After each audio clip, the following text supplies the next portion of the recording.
content, information, and opinions expressed during the related show are those of the show personalities and guest alone, and not those of Vic Canellis Media Group, its parent, affiliates, or stations. VCMG Live is not responsible for any content, information, or opinions expressed. User bears full responsibility for their reliance on such content, information, or opinions. Welcome to Making Money with Laura Sanders, a name you can trust. With over 20 years of real estate experience and selling over 150 homes a year, Laura Sanders is the #1 RE/MAX agent in the state of Florida for 2021. Join us each week as we discuss how to make money through buying and flipping homes, to renting versus selling, and everything in between. To join the conversation, call in live 888-994-4995, Studio A. Hi everyone, welcome to Making Money with Laura Sanders, and I am your host, Laura Sanders. Every week we talk about something that will help you make a little money, save a little money, or maybe just help you navigate this crazy little world that we live in. Today we're going to talk about the residential contract, the purchase contract, and I'm here with one of our amazing attorneys, Nick Fiorello with JK Closings. A lot of realtors don't realize that this contract can really cause you a lot of trouble if you don't know what you're doing. And we're going to talk about that. So, first of all, the contract has a lot of addendums that we don't even have with us today. And we're not really going to get into that. That would take hours. Yes, that could take hours. And there's a lot of new addendums that have just come out. But the addendum was just redone as of 12/14, or I should say the as-is purchase contract. My first question I want to ask before we get into the contract, because a lot of people ask me, why do we always, and I have never, maybe once in 24 years, not used a regular purchase contract and always use an as-is one? I mean, the as-is a lot more in-depth. It covers all the bases for, any potential issue. Not all of them, I wouldn't say all of them, but a lot of them, for any potential issues that could come up.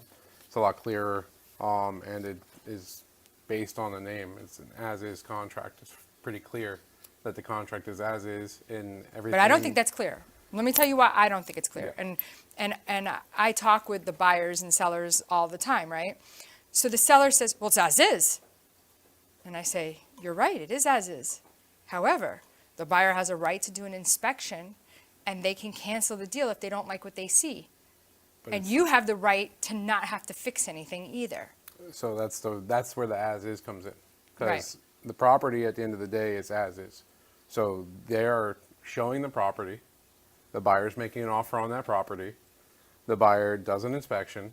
They can or they cannot. That's part of the negotiation, whether that most likely it is. And then in the event the buyer does find something that's a concern to them, they can request a credit. And the seller has all the right in the world to say, no, it's an as-is deal. Whatever's included on that contract, on that paper, paragraph 1D has all that stuff that's included. Let's talk about that for a second. For sure. Okay.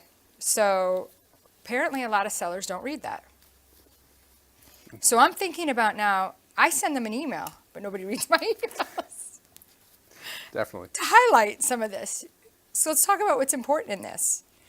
And I actually just went on a listing appointment, and they sent me back, when I sent them over the listing agreement, they sent me back, we would like to take our washer dryer, which I'm like, that's not customary here. That is in places like Tennessee. They said they wanted to take their dishwasher. You see it. And that's, I was like, what? I see Yeah. it all the time. They wanted to take their drapery, which in here it says you're going to leave your range, your oven, your refrigerator, your dishwashers. I'm not staying. Disposal, ceiling fans, lights, light fixtures, drapes, drapery rods, blinds, window treatments, smoke detectors, garage door openers, thermostats. Now, what if you don't have garage door openers? And you're conveying what you have.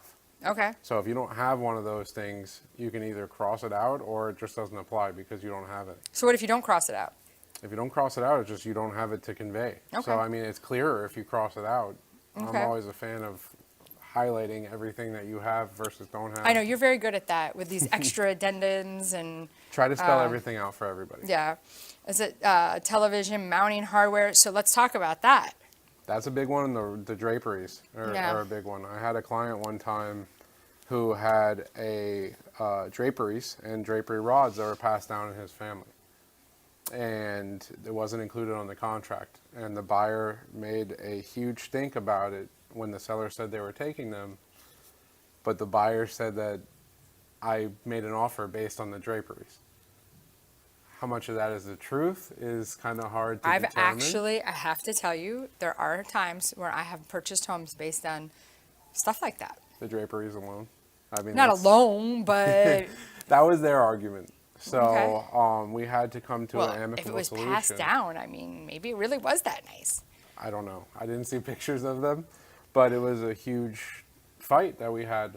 I was representing the seller. We had a fight for, it was like over 2 weeks that we were arguing over this and the credit and stuff like that. And the buyer was really, they were threatening to sue.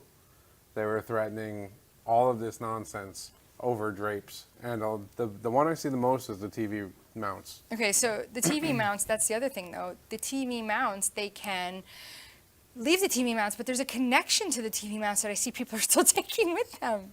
So then the TV mounts are no good.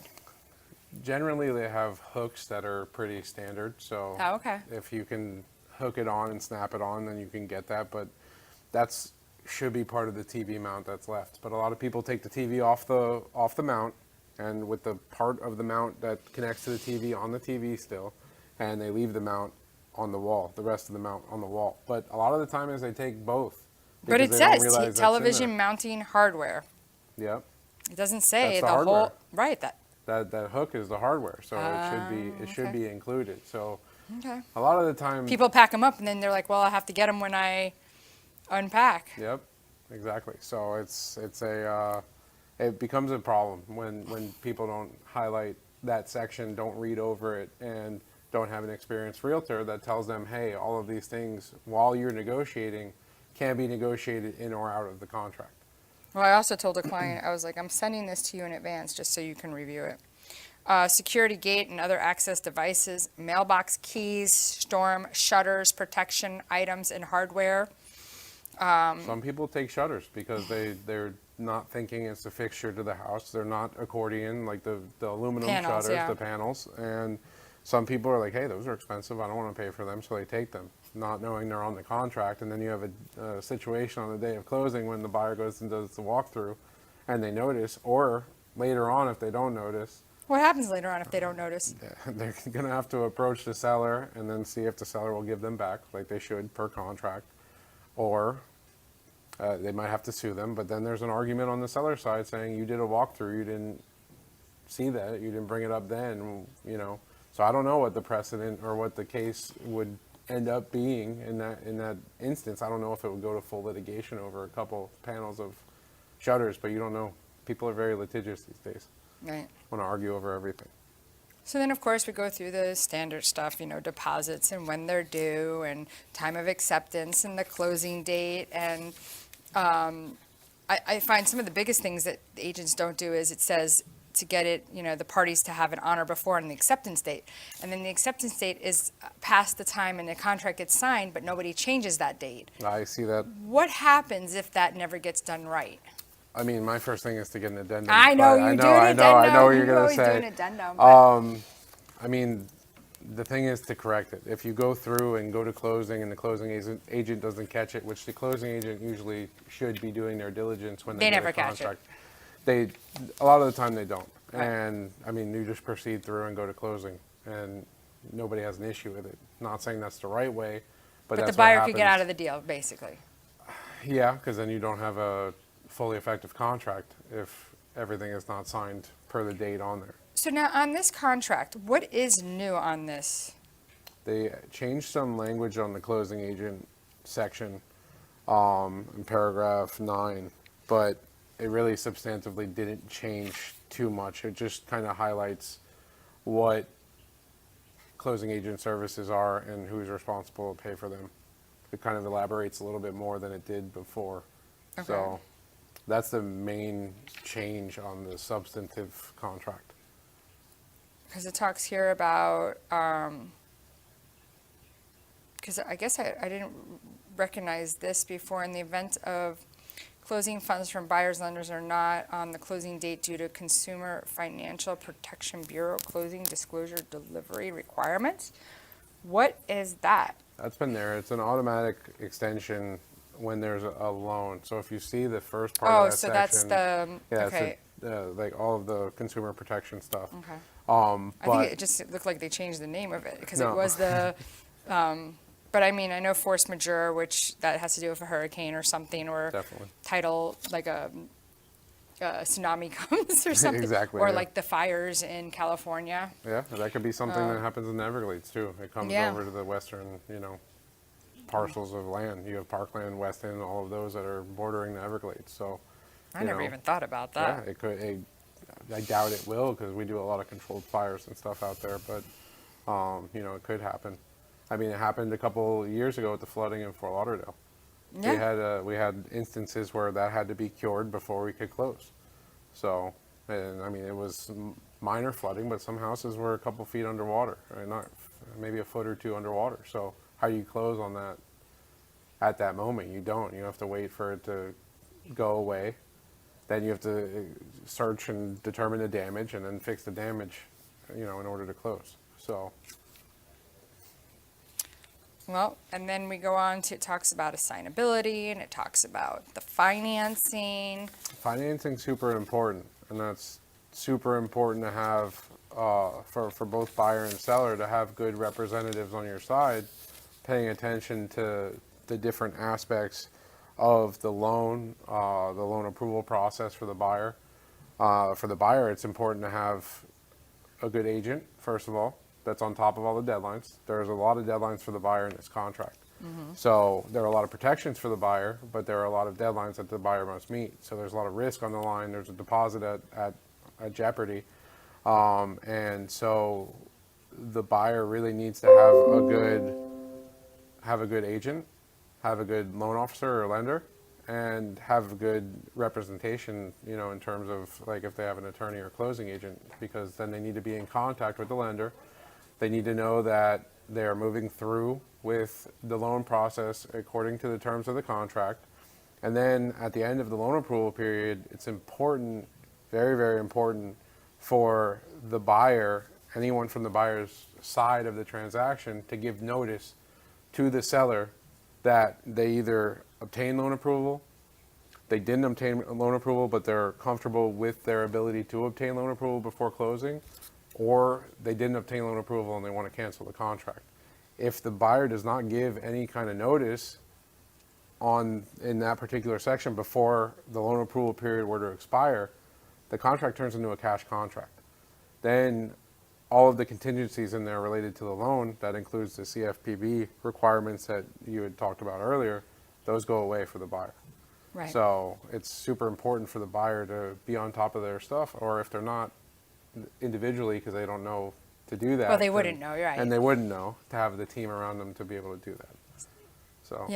And that's what's important, to have an agent that knows. And so, just a quick aside, today I called to schedule a showing, and the agent says to me, is your client cash or financed? And I said, financed. And they said, okay, well, there's no impact windows or shutters, so they can't get insurance. So they can't get a mortgage because they can't get insurance. And I said, what? That's not true. No. It's just going to be a little bit more money, like $7,000 to $1,000 more a year. And if you think about it, that kind of a house, because it's a $1.2 million house, right, is going to be like $50,000 to get impact windows. So it's going to take 50 years to recoup the cost. Yeah. That could be something I'm that. going to be dead in 50 years. No, you won't. Oh, yeah, I will. But insurance is, it's a pain with the financing part, but yeah. Well, we're only on page 3 of 13, so let's go to commercial break. And when we come back, we're going to keep talking about this. I'm sure we're snoozing people, but we'll come back. It's important. It's important, and agents, you really need to know about this, so stay tuned. We'll be right back. At JK Closing Attorneys, we do all of the same things that a title company does, but with the benefits of being a law office. We can help with residential real estate, short sales, commercial real estate, refinances, 1031 exchanges, and FRIPTA withholding. Contact JK Closing Attorneys today at 954-332-3111. Again, that is 954-332-3111. Whether you're buying, selling, refinancing, or building your dream home, you have a lot riding on your loan specialist.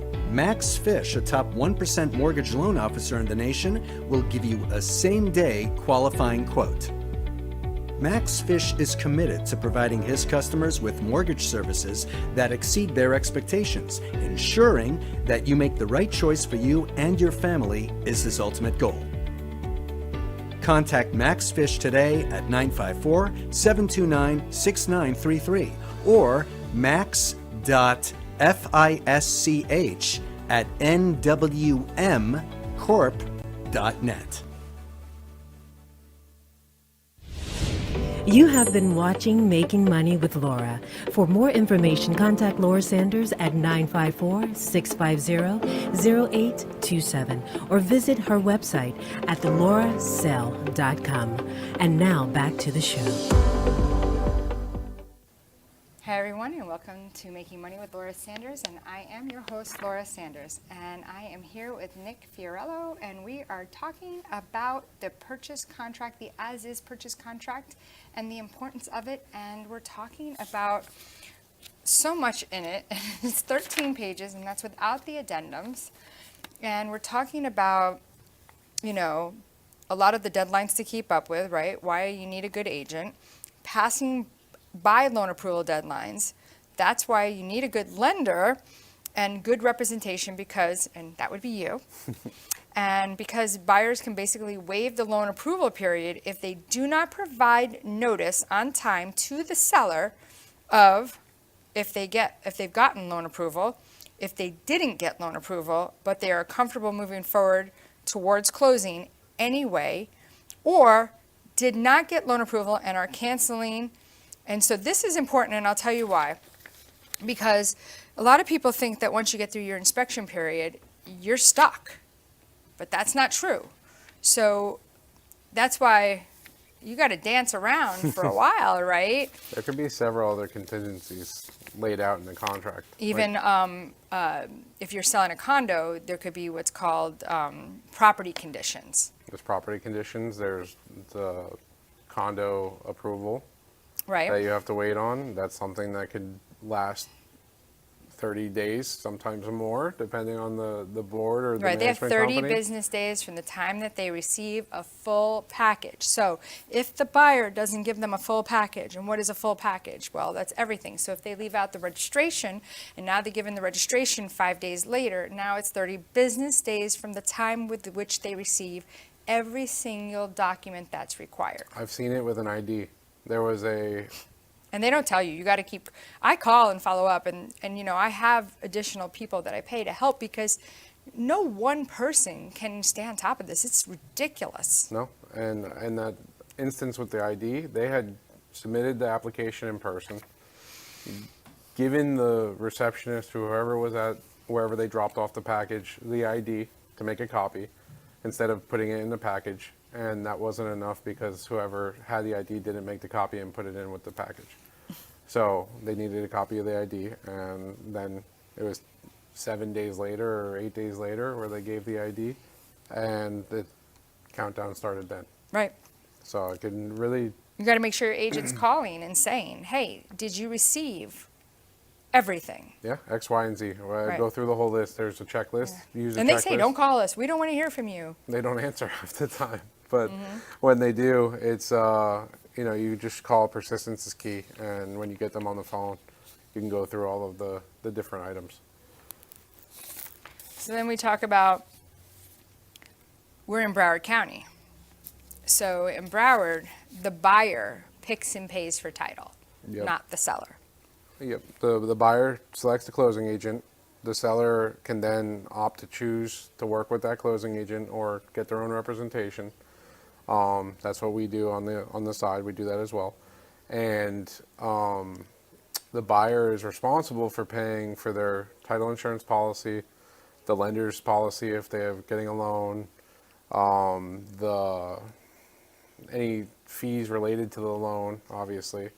And then the seller would be responsible for the title search, the lien search, the estoppel, all of the necessary items that need to be quote unquote cleared in order to get to closing.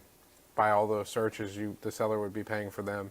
They pay for their own attorney fees. They pay for any fees that are responsible for clearing title. If you need to record something, you need to do any of that. And they're also responsible for the documentary stamp tax, which is the quote unquote sales tax that's based on the purchase price. So that's where you're at in Broward, but that's not to say that Broward Miami provision needs to be selected in Broward Miami. It doesn't need to. You can always select any of the other options as well, where the buyer picks and chooses the closing agent, but some of the charges are different in the so let's talk about that. So you have 1, 2, and 3. So 1, the seller shall designate closing agent and pay for the owner's title. That's typically Palm Beach, other counties, most every other county other than Broward and Miami-Dade. Yeah, there's a majority of the counties in Florida that option is the standard. Doesn't mean you have to do that, but that's the standard. Okay.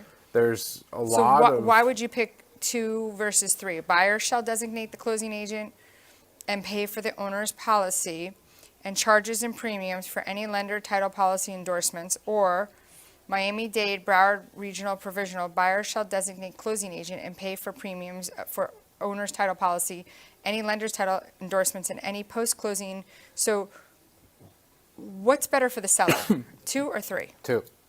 And that is strictly to save them a couple $100. If you see the page before that, it says that in that instance, the title search and the lien search are fees that go from the seller side, typically in Miami and Broward, to the buyer side of the transaction. So that could be a couple $100 for a lien search and a couple $100 for a title search, depending on the property and depending on each transaction. So that's a couple $100 that you can save on the seller side, especially if money's tight, if it's, I don't want to say short sale, but close to something that's, very close to being a zero at the end of the day. So these are things that you can do to strategically save a couple bucks on one side.